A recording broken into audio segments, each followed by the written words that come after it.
Welcome aboard to the Captain Crypto Show. Today, we join the Captain's Council to discuss the latest developments in the world of cryptocurrency. Here's your host, Kylan Hurt.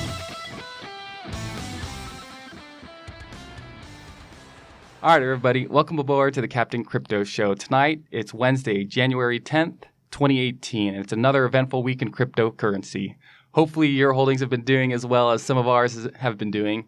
But we know that regardless of the price, there are always a lot of current events and recent developments. So tonight, I'm joined with Brett from the Edge team. Hello. How's it going, Brett? Pretty good. Happy New Year, bud. Thank you. And a birthday, by the way. You didn't mention that. A birthday. Oh, is it your mom's birthday? Oh, my birthday, man. Also, which I guess is her birthday, which I've always been pissed. I think birthday should be more about the mother, right? They're giving birth to someone. You know, I didn't really deserve it, but whatever. I'll take the presents. Yeah, did you call your mother today? Tell her thank you. I didn't. I did text her, though. Yeah. All right. And I'm also joined by Jackson. You guys are familiar with his voice as well. Glad to be back. Absolutely. Well, if there's anything that the last few months and this sort of crypto craziness has brought to the markets, it's this recurring trend where companies that may or may not be involved with cryptocurrency find that when they attach themselves to the industry, blockchain technology or cryptocurrency, they are seeing surges in prices. They are seeing, in some cases, it seems like it's bringing some companies back to life, even if they have nothing to do with cryptocurrency. So Jackson, I think you have a story that you brought in this week that fits pretty neatly into that recurring trend, right? Yeah. So Kodak, company from everybody's past, kind of came back onto the scene with a splash in the cryptocurrency world with two separate announcements. And one announcement is that they're doing their own ICO. And they're doing an ICO for a product that is going to help photographers keep track of their digital rights for their photos and then pay them in Kodak coin. What else? Kodak coin. Great. So I guess in the very beginning, just when you think about something like Kodak coin, that sounds very centralized, doesn't it? I mean, that sounds... Yeah, it sounds about as centralized as you can get. But of course, they have hopes and dreams of building this ecosystem that everybody can build on top of, just like everybody else in the space. But with every ICO, it has about as much information on how they plan on doing that as every other ICO, which is very little. Right. So are you saying that you are not bullish about Kodak coin coming out of the gate here? I'm not bullish about Kodak coin whatsoever, but there's a ton of other coins that I haven't been bullish on that I've pumped. But I'm fairly certain it won't actually become a worthwhile product, but it might become something that will pump in the short term. Brett, have you seen this story? I think it's made pretty big news the last couple of days. Yeah. It's interesting to watch people, especially, either startups or companies that are kind of on their last legs, use, ICO model or, one of these new funding types or new types of tokens for their platforms. And at the very least, they get a lot of like PR, which if you watch Trump, any PR is good PR, it's really that shallow. Companies want people talking about them. And crypto and blockchain are really good buzzwords that get people interested. There's clicks.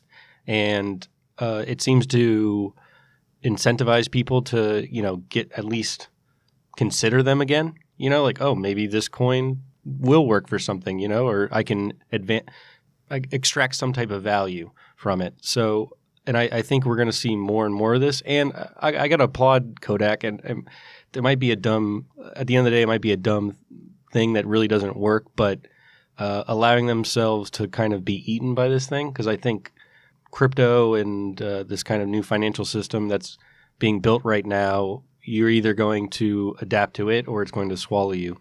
So you need to find new ways to involve all your stakeholders and allow everyone to benefit. So something like Facebook doesn't create any content or anything like that, or Kodak doesn't create any pictures. They kind of allow a platform or they produce a technology that helps people do that. Now you're going to see new systems, new projects that allow everyone to be involved in whatever little value that they add. They're going to have some type of token or reward or incentive for it. And I think it's going to change the nature of the firm and corporations. And I think that's what Ethereum's all about, and I think it's it's still experimental, but there's going to be whole new ways of getting things done and organizing and incentivizing people to use your stuff.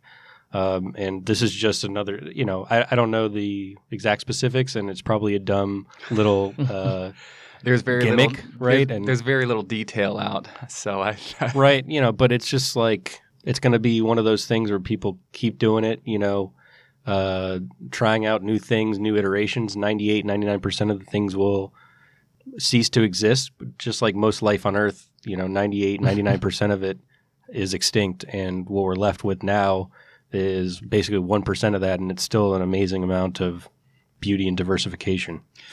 Right. So if I could flesh out the rest ahead. of the story, because there wasn't just one potential scam going out of Kodak, there might be two. Oh, nice. So the other thing they're trying to do is also do same cloud mining. And apparently they already bought, I think, about 90 Antminers. I saw that. That's strange. Oh, wow. I saw Yeah. the picture, and it looked like an old Kodak Yeah, picture, it right? did. That was It looked pretty- really a strangely old photo or Yeah, picture, yeah. so it was strange. But anyway, apparently they already sold out all those contracts, but then on top of that, the pricing seems very positive on the Kodak side. It seems like they are not pricing to even be competitive with other cloud mining services, which is kind of strange. What exactly are they selling? Hardware? Like No, they're just doing cloud mining. So okay. they are going to buy the Antminers. They're going to hook them up for you, but they're looking for you to give them some money to help them get more miners, pay for electricity, and then you get a share of that. And cloud mining in general, like I love the idea. It's super cool, but it has such a checkered past of people scamming people because it's so hard to I think it's hold them mostly accountable. Yes. Yeah, but if you ever had, and there are some that I think have so far been trustworthy, I Right. think it Yeah. is a really cool thing to do, and you can just kind of aggregate the system. But it's also not very good for Bitcoin. Like if you have one centralized cloud mining service instead of a bunch of individual miners making their own decisions, you would have a stronger Bitcoin network. But I mean, there's no way to stop it, and I think it's a good idea. But you got to be super careful with cloud mining because there's so many opportunities for them to pull the wool over your eyes. Mm-hmm. Right. So when you sent me this story, I kind of figured, okay, this is just another, I don't know if I'd call it a scam, but someone just trying to capitalize, even though they don't have anything to do with cryptocurrency. So, but this time I decided to actually take a little bit more of a look into it, and there's quite a bit of backstory. Is pretty interesting. So, for starters, Kodak was one of the first companies that got into photography, right? They were around, I think, since the 1880s. I think they were founded in New York. And for a good while, especially in the United States, they had essentially a monopoly on film, right? On developing photos. So there were a lot of business practices that I guess you could say that they participated in, or the way that they conducted themselves was not very innovative. This is more of like I don't know what you call it. They would use certain strategies like, okay, we'll sell them the camera really cheap. That way they'll have to use our patented film in order to keep using it. And of course, the film will be super expensive. They get you with the cheap camera. The next thing you know, you're paying out of the you-know-what for the film. But then as time went on and things became more international and I guess you could say transnational, there were other companies. Obviously, Japan's Fujifilm was a big one that started to compete. And essentially, it sounds like Kodak was not really able to stay up with Fujifilm. So as time has gone on, it's been this recurring theme. Now you had digital cameras within the last 20 years. They're essentially like a dinosaur, not being innovative at all. So when I see this specific trying to move toward blockchain technology, at first I was thinking, okay, maybe there are applications when it comes to intellectual property. But the more I think about it, I think intellectual property is most likely how would you call it? It's a policy or it's a philosophy that I think is on its way out. And I think something like this where they're trying to their stock went up like 2 or 3-fold, I think, within a day or two after this announcement. 130% was Yeah, it was something crazy. And this to me seems like it's a Hail Mary, and honestly, it's probably what they call a death throw, right? They're getting toward the end of their life. I think the company's probably going to go belly up within the next decade or so. But certainly maybe some of the people working at the company or making the decisions probably see that opportunity that this company's maybe on its last leg, and they're just trying to capitalize, in my opinion, trying to get in. I wouldn't be surprised if a bunch of them bought a bunch of their own stock right before the announcement, sold right after, right? That's the name of the game. And I'm not going to say that I don't blame them for doing it, but when it comes to Kodak coin, I am extremely bearish. I don't expect much from it. Nothing to add. I'm with you on that. Yeah, it's kind of weird when you find yourself in the middle of 1 a.m. and you're reading through a bunch of stories about Kodak. Well, yeah, and the positive to take out of it, other than it's a shit coin or they're going to be doing something that doesn't really help the ecosystem, is that they're looking at it as a tool that can potentially help them, right? And it's they're kind of latching on to this exponential technology and they want it to kind of save them or at least give them a little more time, and it allows some outside of the box thinking. And I think this is just another example of people moving towards what's going to happen. And what you're saying about patents, and I think that was a great observation, and tying it in with Kodak, and then tying it into this free and open source movement. So intellectual property is basically using the arm of the state and being like, hey, you can't do this with this knowledge. Yeah, right? so and that's the complete opposite of the open source ethos, which is basically information and ideas should be free and open for anyone to use. And this whole regime of command and control and you can't do this with this piece of knowledge is kind of on the way out. Well, I am kind of curious what you guys think. A company that's essentially, I'm sure it's a publicly traded company at this point. Do you think a company that has made its money and most of its growth from something like intellectual property and patents and business practices that I think a lot of people in modern times would frown upon, do you even think it's possible for a company like that to be able to pivot to blockchain technology? I know they are, like you said, they're considering doing some cloud mining, and maybe that'll actually work. Apparently, they have some They have some power plants that they already own, and they have times where they're not using it that much. I think the most prudent thing to do for one of these corporations is someone, especially if you're a technology company, which Kodak is actually a technology company, right, is to look at your balance sheet. Because first of all, you already have these. You don't need to make another cryptocurrency. There's thousands. right. You don't need Apple Coin or whatever. It kind of defeats the purpose, and it's an oxymoron. Right. But you look at your balance sheet. A lot of these corporations have just mountains of cash, right? So they're sitting on U.S. dollars or euros and short-term treasury bills or euro bonds, which are, you're basically all in on nation states. And why not take a 5-10% position in cryptocurrencies on your balance sheet? So you're Apple and you have $200 billion on your balance sheet. That's just in cash. That's just cash. That's nothing compared to their total net worth and all the other assets they have in their back pocket. And you take a 5 to 10% position of your cash position, hedge it with something like maybe a diversified portfolio of crypto assets.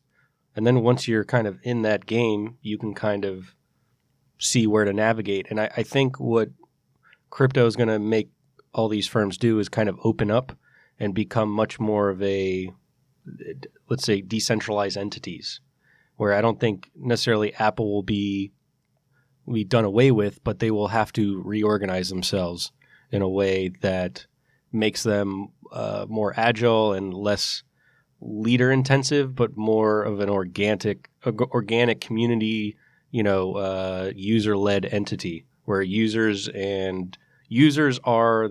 They're also the developers and they're also the leaders in their area, right? Or some type of new organizational system. But at the very least, you don't need to make a new one. But why not have a little crypto on your balance sheet? I think that would probably be a good financial system or good financial decision for pretty much anybody with some cash, and especially U.S. dollars or budgets like that. But it's not within most companies' risk profile. Like if Apple just suddenly goes out and says, we're going to speculate on Bitcoin now, their shareholders would freak out. That's what I was wondering, shareholders. That's not what they bought in. That's not why they bought the stock. They don't want somebody just randomly betting with the money that they entrusted Apple to build Apple computers with do what Apple does. They don't want them just to randomly decide to jump off a cliff and go try something extremely risky. Well, but also something like Google sets up things like Google Ventures or Google X explicitly to do moonshot projects. So yeah. And I'm not advocating for like Geico to do it, but something like Google with a huge balance sheet and a huge cash position.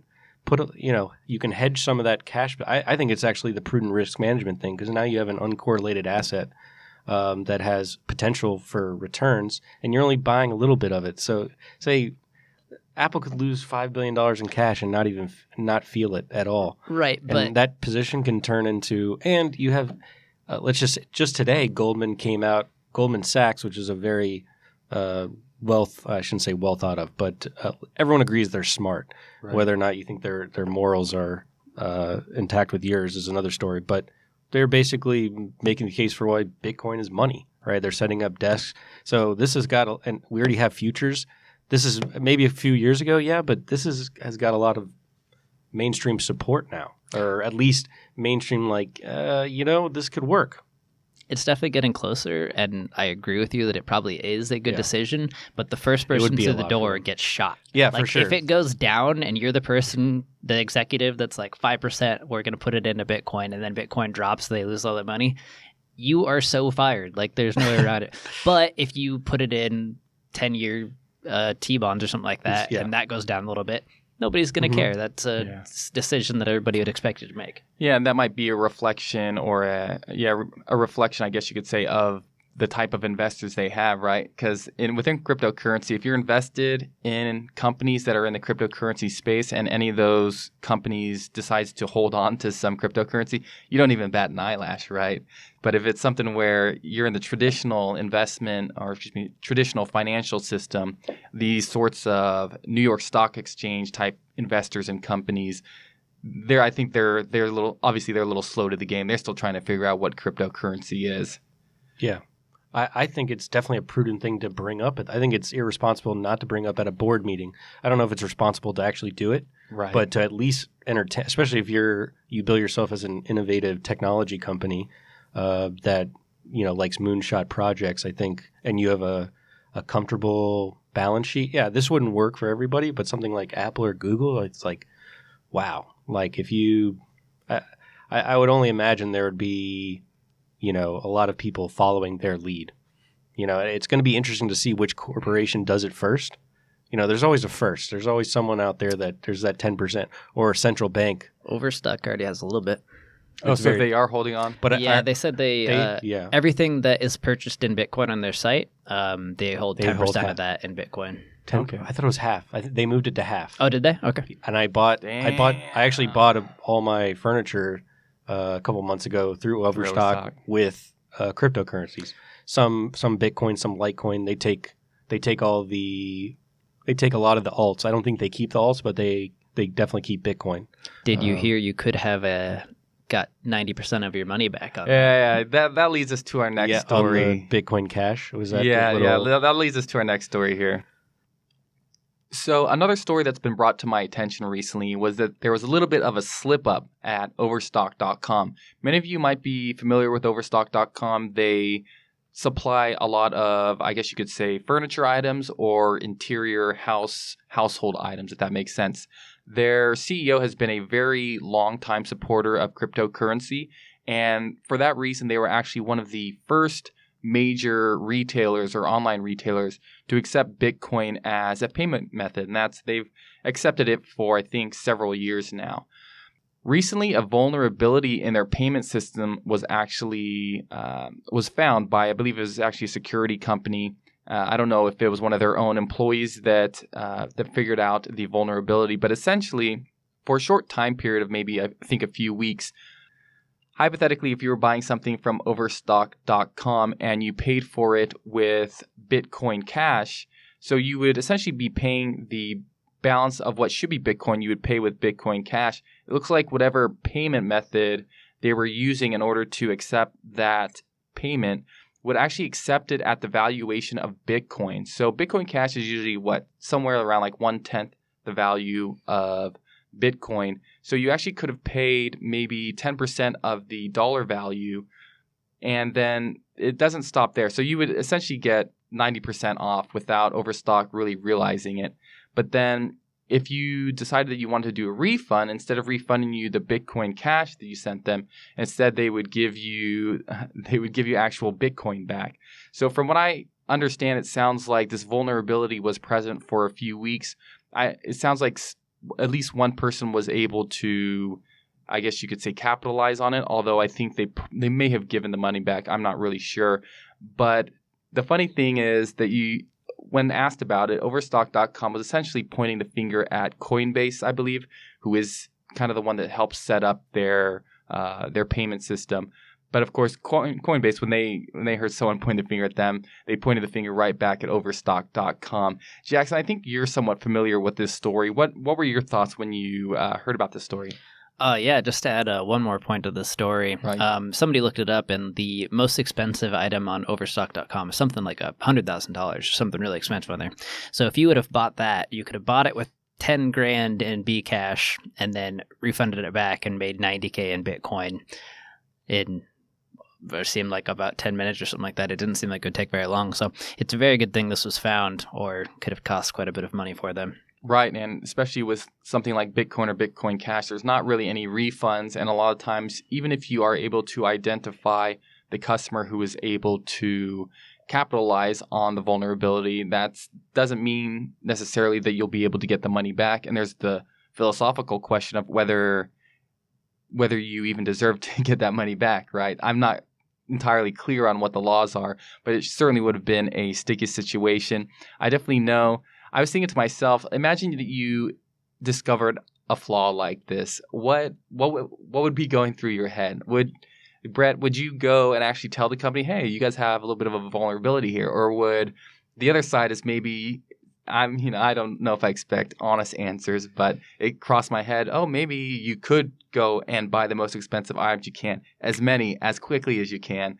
There is that kind of moral dilemma. Yeah, I guess the first thing I would do is have an internal debate inside my head about if I should do this or not. The devil and the angel are arguing. Right, they're at constant, conversation.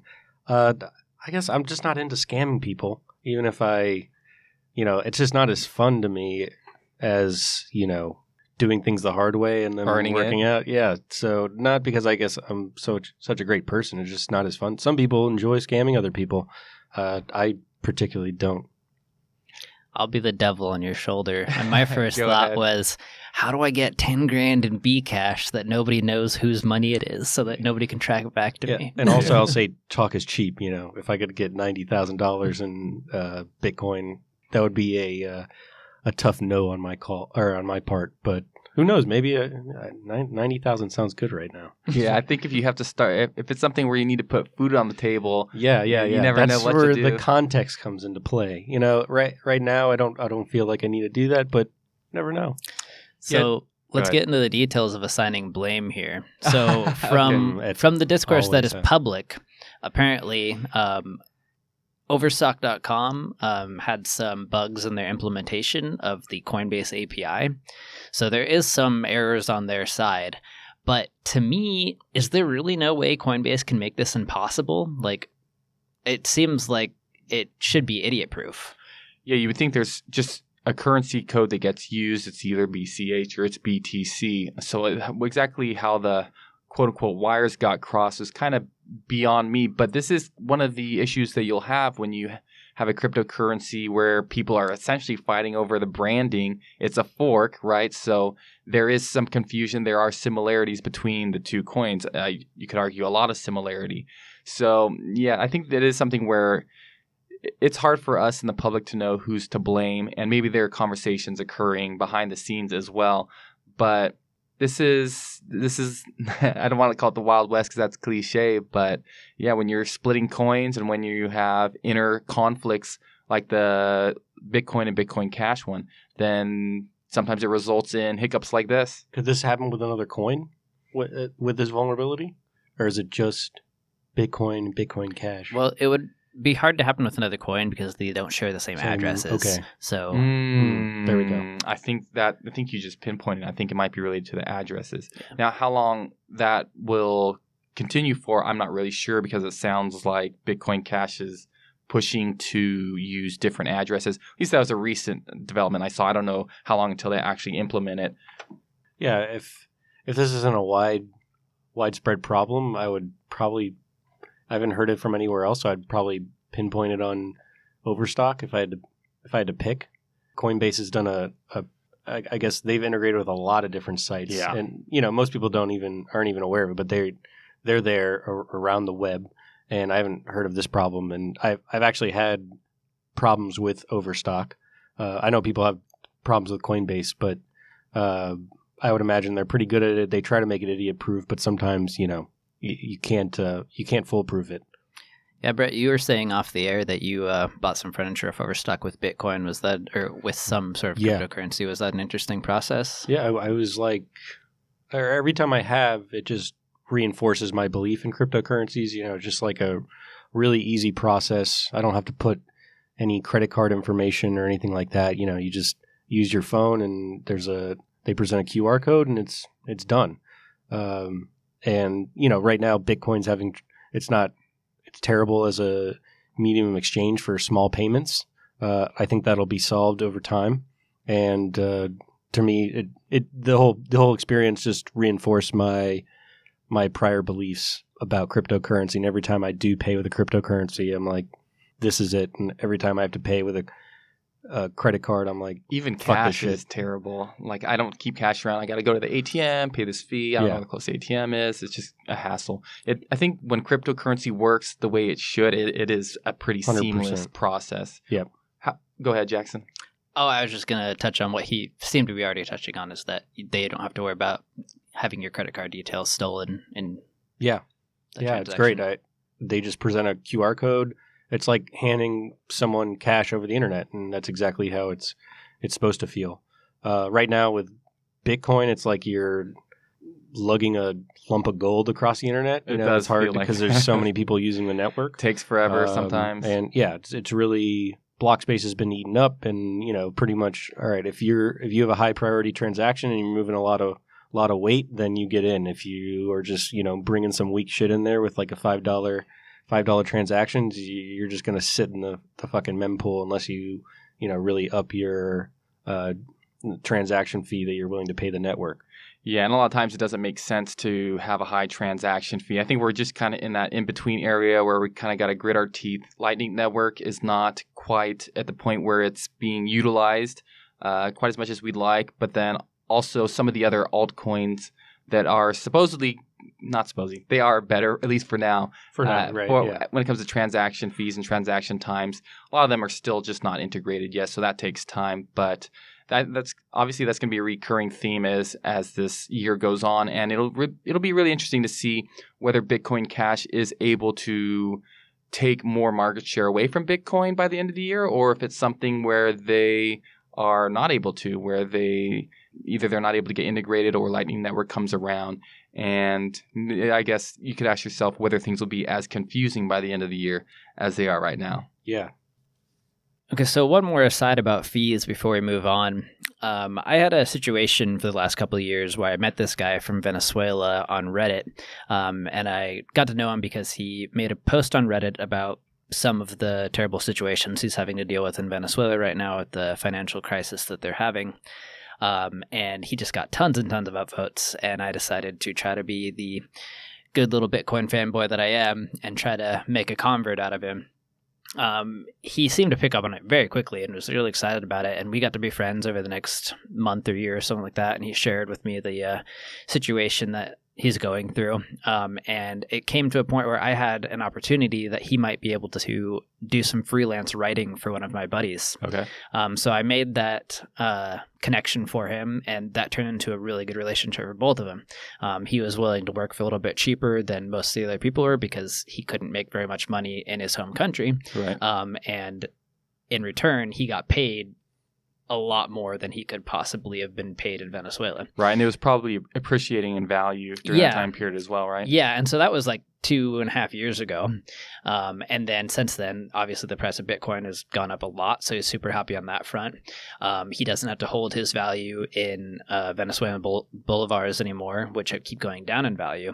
So it was just a situation that was working out great on all fronts. It was like my favorite Bitcoin success story, and I shared it all the time. Right. But now that fees are getting so high, like $8 is like the minimum, and on the worst case scenario, it's like $24, $30 or something like Which that. in Venezuelan bolivars is probably a crap ton too, or it's just a lot $6 trillion. of value. It is a small fortune for sure. And this amazing use case that we had has just been evaporating all the time. And so I just thought that was kind of sad, and that this fee pressure is having real effects on the economy. And I hope that we'll find some way to resolve it soon. And I'm really excited for the Lightning Network, but it can't come soon enough. Yeah, I definitely think that's one of the unfortunate parts of the scaling debate is that there are people who are, I would almost say, disenfranchised with the original financial system, and now they're finding themselves, in a sense, disenfranchised within cryptocurrency as well. And like I said earlier, you hope that people can start to integrate more cryptocurrencies to help alleviate that issue. But then, okay, now you're trying to teach someone a new cryptocurrency, and they're maybe not sure what's wrong with Bitcoin in the first place. So yeah, it's definitely some growing pains, but this is a young industry, right? So hopefully they won't last too long. So I do think at some points we need to take a step back and look at the kind of the longer term picture. And I think, Brett, you brought in a story, or I guess a document, I guess I should say, that kind of does just that. It is a little bit of a, I don't know if you could call it retrospective. Yeah, more academic, not as much in the moment. So the negative, which is very much part of the story, is Bitcoin is expensive to use, especially for, payment processing and small transactions and people that aren't necessarily have a lot of money, like in Venezuela.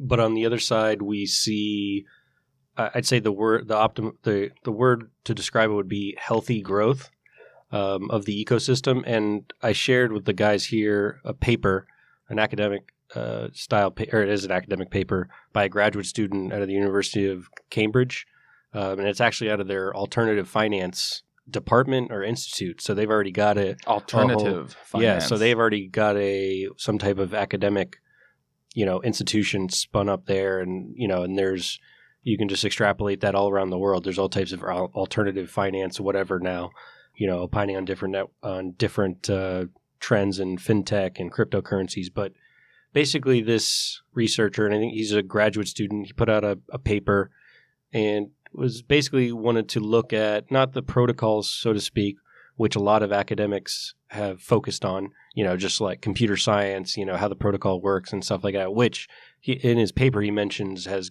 gone through the roof. So just like people looking at it and poking at Bitcoin, seeing if it works, and academics kind of putting the papers have gone off the charts. Good. And then he wanted to look at the businesses around Bitcoin and what they look like, what they do, and what's happened over time. And he published this paper in late 2016, right? So this was way before. I mean, he published it. It was probably like $700, $800. Okay. Right. So now we're sitting at 14,000, and that was a correction from 20. So you can imagine that whatever. Hopefully he bought some. Yeah, he sounds pretty bullish on Bitcoin, but basically showed Bitcoin came online in 2009, and then by 2010, and he has some really good visualizations in the paper. 2010, he basically had like maybe 3 or 4 industries within Bitcoin, or I should say market segments, right? And maybe there was 1 or 2 for each segment. So maybe you had one media publication, some random guy was, pumping out articles. You had some miners.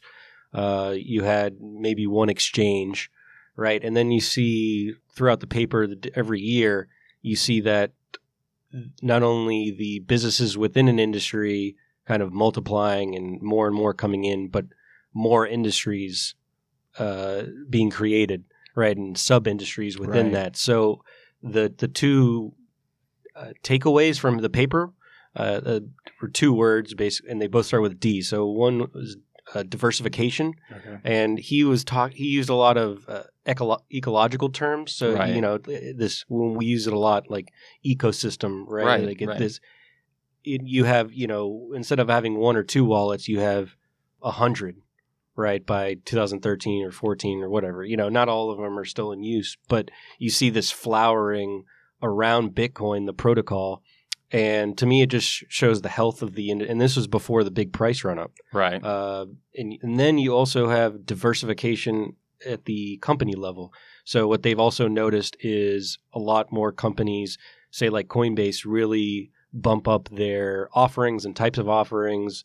And then, just businesses that exist just because that there are other businesses in Bitcoin and cryptocurrencies. So I see everything, this price run up from an outsider seems very unhealthy, but when you kind of dig under the covers, you see this really robust anti-fragile network that is constantly growing. And even if, one or, some big players go out, I mean, you have so many others ready to pick up the slack and incorporate users and make the network more useful.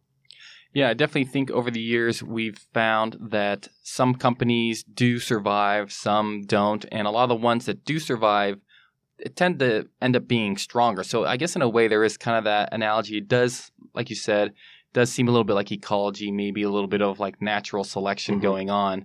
It is interesting that he was that bullish back in 2016, I guess late 2016. I guess things were doing Things were doing well. They were doing well, yeah, right. when I guess the early part of 2016, it was like Bitcoin was around 350, 400. By the time he wrote that paper, it had doubled. And now, and it just kind of resurfaced on my timeline. And now we're in 2017 and, Bitcoin's sitting at 14,000, kind of a 14, and that's a correction from 20. So I see it as healthy, but then again, just like what Jackson was talking about, it's also going through growing pains, right? This is a real technology it's a real network. With real users, and there are real growing pains, and there are problems that need to be fixed if a lot of the ambitions that people came in to Bitcoin want to see them come to fruition. And he also talks about how in the paper, this academic, we're constantly grappling with Bitcoin and changing the way we see it. At first, it was kind of like a collectible and definitely used as digital currency, because there was nothing that, I guess, there was no lack of block space. Everything was cheap. Hardly anyone was using the network, and it was just super fast, super cheap. And then people say, hey, we can trade this. And you see trading platforms come up. This is an asset. This is kind of like gold. Maybe we can set up an exchange for people to trade this stuff. And then he also sees non-currency applications really taken off, later 2015, 2016. So what does that mean, non-currency? Like using Bitcoin as a trusted network to like verify claims. So either proof of existence or attestation. So that's kind of like the blockchain part of it. A little bit. Where like, where someone like Julian Assange can prove that they exist by reading out a block header on a live or hashing a document to prove that it existed at a some specific type of secure time data period. storage or proof. So you see this evolution of not only how it's used, but the industries and then sub-industries coming out of that. And I just see it as a very vibrant ecosystem that has some issues that are being worked out. Yeah, so I am curious. I think I remember I talked to you in person. You said that in this paper they were not talking about diversification of actual currencies. No. He was just talking in the sense that just like the companies in the space. Yeah, like if you imagine there's only like when Bitcoin started off, maybe there was 3 or 4 identifiable industries or services like wallet, exchange, maybe a media company. Now the researchers he identified 20 identifiable, like something that you could separate out from the others. Industries that all kind of interconnect. And, just from experience at Edge, we use exchanges or other Bitcoin services that only exist because we exist. And a lot of them are very niche, right? Yeah, and most people they just look at the price and they don't. If you're in the industry, it's like it goes back. It's so vast and deep. Just the amount of companies and projects and people working on it. Not even just people putting out software. Like some type of Lightning Network wallet for free. No, this price movement isn't a shock to anyone in the industry that knows the depth of it and the diversity of the community and the businesses, and it's just this paper's another reminder it's not going anywhere, and people are finding a whole lot of use for it.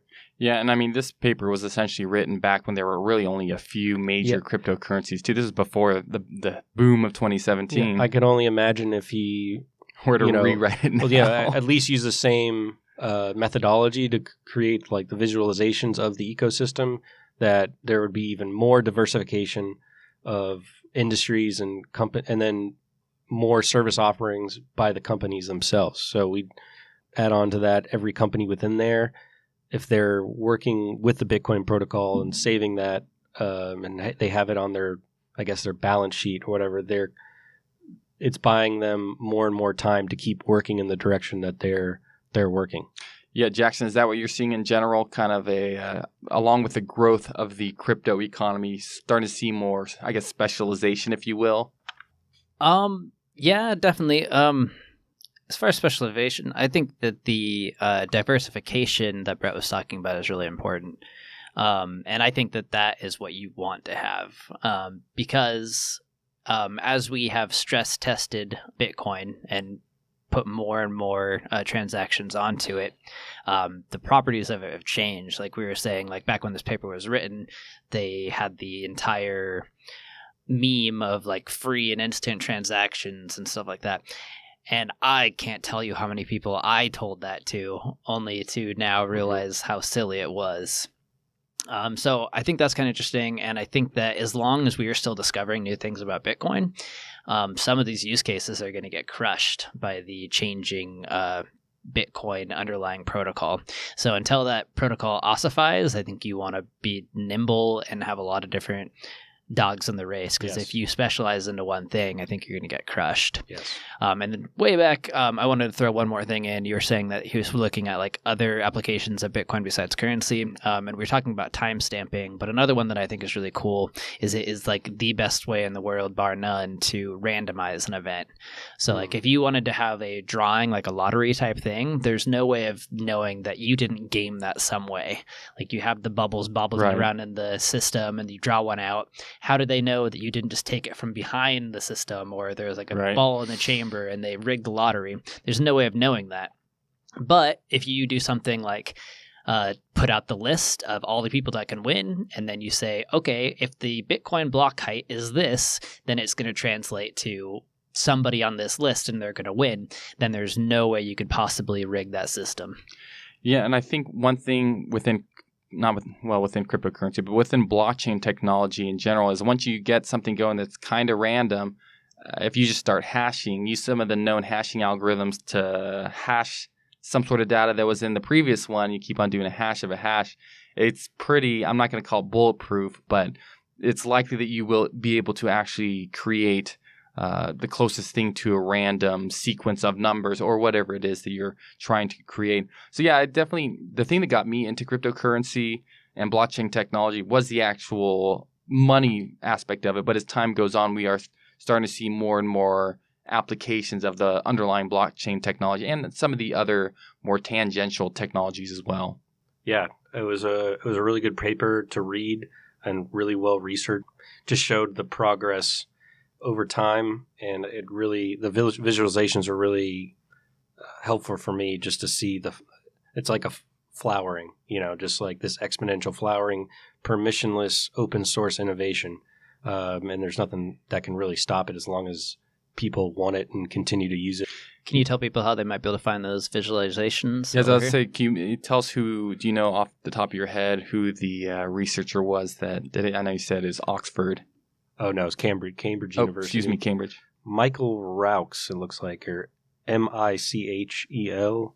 and then last name Rauch. It's like Rauch or Raux. Just spell it real quick. Rauchs. There you go. Good research coming out of England. For those of ye out there enjoying the show, your captain would love to get some feedback on how best to improve it. You can find me on Twitter as Captain Crypto HD, and on most of the high seas of social media as either Captain Crypto or Captain Crypto Show. Just be on the lookout for my logo. Also, be aware that due to the technical aspects of each platform, that my podcast feed will always have the most up-to-date and latest revisions of each episode. So, if you're enjoying this episode, feel free to give your old captain a review on iTunes and share this episode with the rest of your crew. Now, back to the show. So one interesting story that's been popping up over the last couple weeks is this thing called the Pineapple Fund. It appears to be one very rich anonymous Bitcoiner that has about $86 million worth of Bitcoin. That's with an M, million? Yeah, 86 million worth of Bitcoin. That's a lot. 5,557 Bitcoin. And he says that, or this person says that they have enough money to live on for the rest of their life and very happily, and an abundance more, and so they decided to make a fund out of it and donate the rest of it. So he's donated it, or this person has donated $20 million so far to tons of different charities. Is it 20 million? Yeah, and he seems to be donating about $1 million a pop per charity. And this person crowdsources where they're going to donate on Reddit, and just ask for anybody who for some good ideas. Yeah, ask for a honorable charity that they think should have a donation, and then he just goes and drops $1 million on them. Yeah, go ahead. Yeah, and then there's been some interesting ones recently that I think Brett was going to talk about that he thought was worth the cause. So I'm someone who's been using psychedelics for years. Big fan. I think Bitcoin and psychedelics are a dangerous mix, trying to live a normal life and be a normie. But basically, I've been following this group called MAPS, which is the Multidisciplinary Association for Psychedelic Studies. So they're a nonprofit out of California that works with a lot of the top researchers and just general advocates in the United States, talking about, MDMA, responsible use of psychedelics, and how it can be used to, enhance your life or, or your dancing skills. Yeah, exactly. Some of your more spiritual, mystical, mythical tendencies. And the Pineapple Fund offered, I think they offered about $4 million to this group. Yeah, I believe that was in matching funds. Yes, yeah, and they'll be matching, somehow they'll be matching that grant. But I think what I thought was cool about it was that you now have all this new kind of crypto wealth, and I'll say this wealth is very ideological, and it's going to be interesting to watch what crypto people, this guy set up a philanthropy and obviously has some views on how the world works, and it's a little different than how people that made their money in the fiat system typically view the world. So we're going to see things that are funded and started by people that have this new crypto wealth, and a lot of them have a certain ethic, and we're going to see a lot of new business models, nonprofits that challenge the status quo. And people with money like to use it to, I guess, further the system that they kind of, grew out of. So like someone like Carlos Slim in Mexico, owns part of the New York Times, because he really doesn't need any more money, but he definitely wants to have an influence over the public conversation.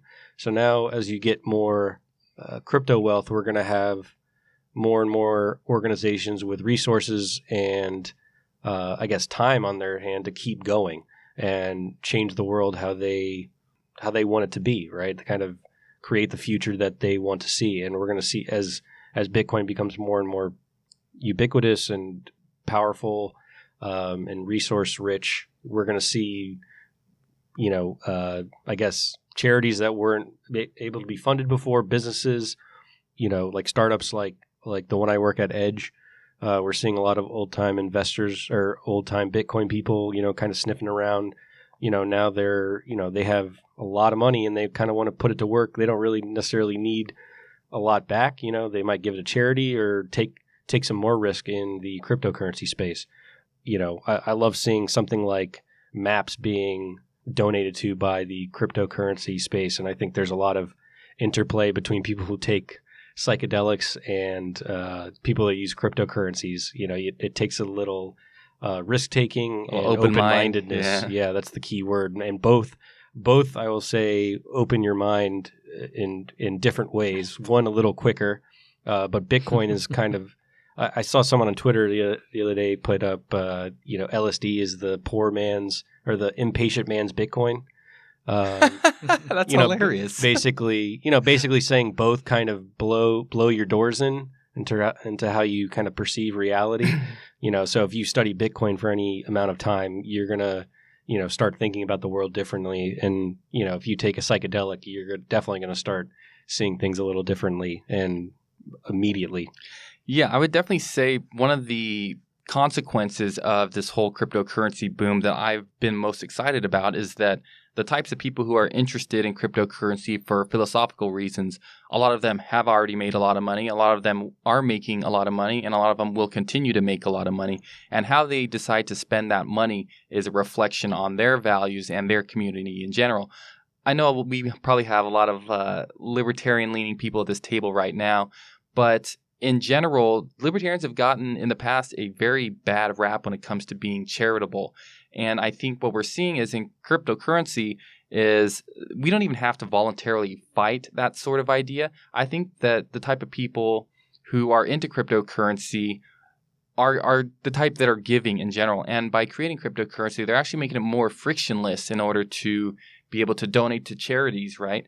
So in the past, you have to be careful where you send your money. If it's going international, that's another issue. But now you just scan a barcode or whatever, send the money, and it's essentially there, and the charity then controls it very quickly. I think that's got to be great for charities, and I would expect to see a boom when it comes to charitable giving or charities just receiving funds going forward. And I think this story is a reflection of that occurring. And it's a good one. It's one that I think is expected, but you never know for sure. And hopefully it's a trend that we'll see more of going forward. Yeah, I think that's right. I have a theory on that giving nature of Bitcoiners. And I think it might still be controlled by wanting to better yourself, and that might just be spreading Bitcoin far and wide so that your value increases. You're saying that they do get a little bit of... Yeah, so it still might be a selfish act as the libertarians. Nothing's ever in the libertarian space definitely don't see self-interested acts as necessarily a bad thing, right? It's more of a statement of fact. Exactly. Right? And even if it's something as simple as, oh, hey, I get enjoyment out of giving money to someone, like, okay, is that selfish? Is that a bad thing? Yeah, is that necessarily a bad thing? So I'm sorry that I get to like it too. Yeah. But yeah, I think it's a fantastic thing. I hope it keeps happening, and I hope that we are all around this table get to contribute like the Pineapple Fund does in the future. Captain, I got a breaking story right now. Go break it. It's crypto, man. All right, so this is from Reuters, which is a Reuters. Oh, is it?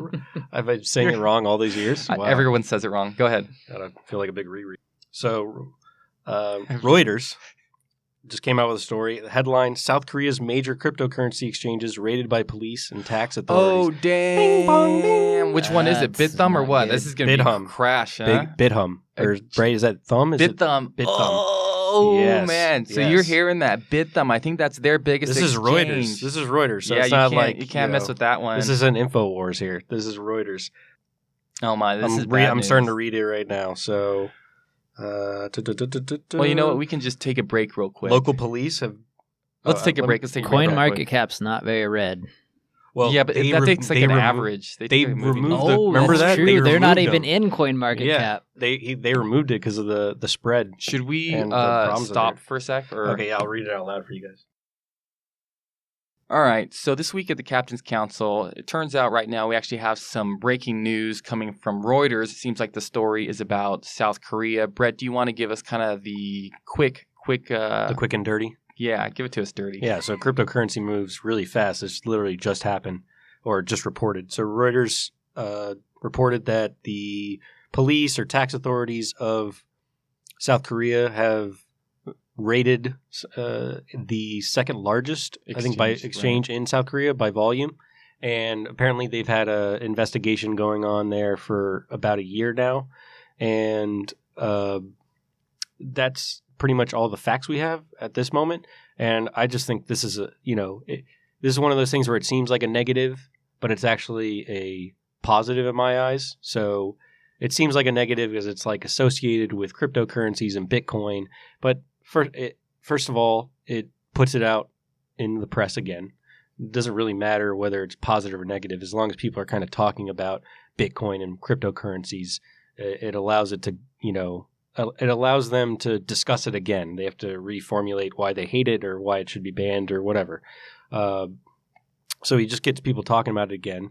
It adds excitement and intrigue to it. It's like, this kind of underground financial thing is being, and it's kind of the David and the Goliath. So the Goliath is kind of going after this David, kind of doing its own thing.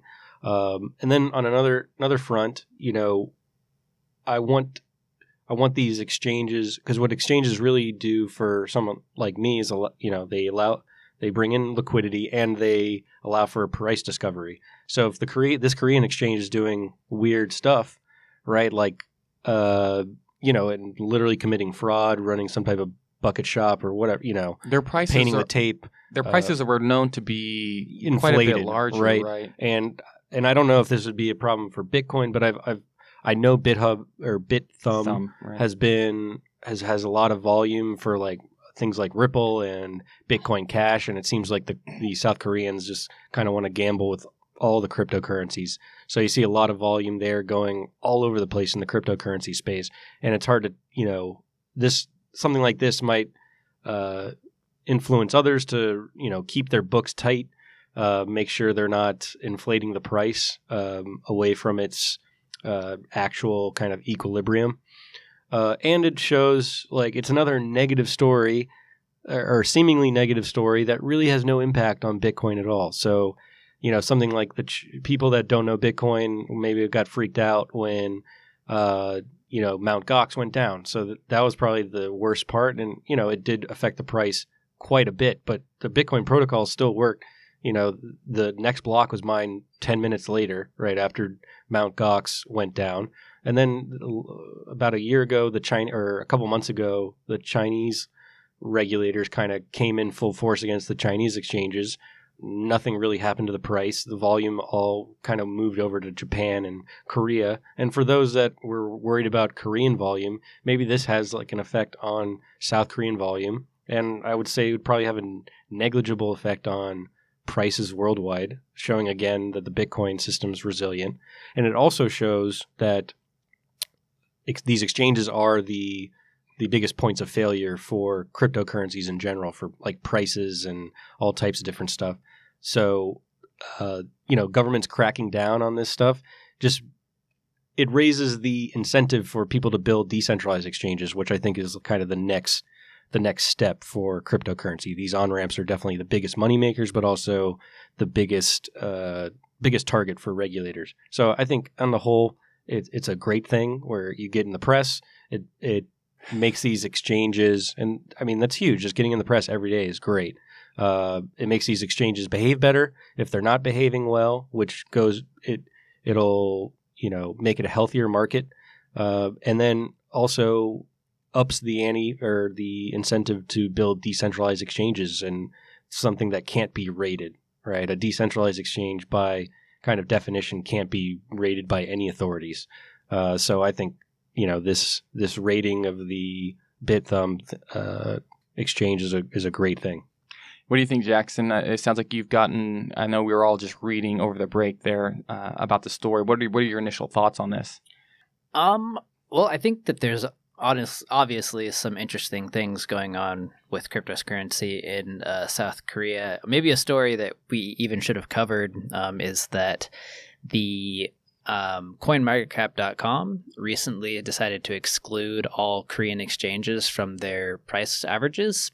And they did it in a strange way where they didn't really tell people ahead of time they're going to do it. And all of a sudden, because of all the prices being a little bit more high in Korea, all the prices just dropped on CoinMarketCap.com. It brought the average down. Yeah, and everybody kind of freaked out. But really nothing had changed. They just had stopped including them in the averages. So overall, the prices in South Korea are a little bit high. But I also think that this news is just coming in, so maybe it just hasn't been completely absorbed by the market right now. But prices aren't down very far. So I think this might not be as big a news as we think it is. Or maybe it just Bitcoin or cryptocurrency prices are just that strong right now that even terrible news doesn't really affect them. Yeah. Maybe like Brett was saying, people are starting to separate the protocol from exchanges. One exchange getting rated has very little effect on Bitcoin. Bitcoin doesn't care in the end. Yeah, maybe that's the actual story itself, is that unlike some of the other previous crashes that we've seen in years past, now we have this sort of situation where there's there's hundreds of cryptocurrencies, there's hundreds of exchanges, and there are a lot of different countries, at least dozens of countries that are interested and active in the cryptocurrency space. So there really is no one central point of failure like there used to be, years ago. So I definitely think this is probably an indicator of, like you guys said, the strength of this sort of system, and definitely a testament to decentralization.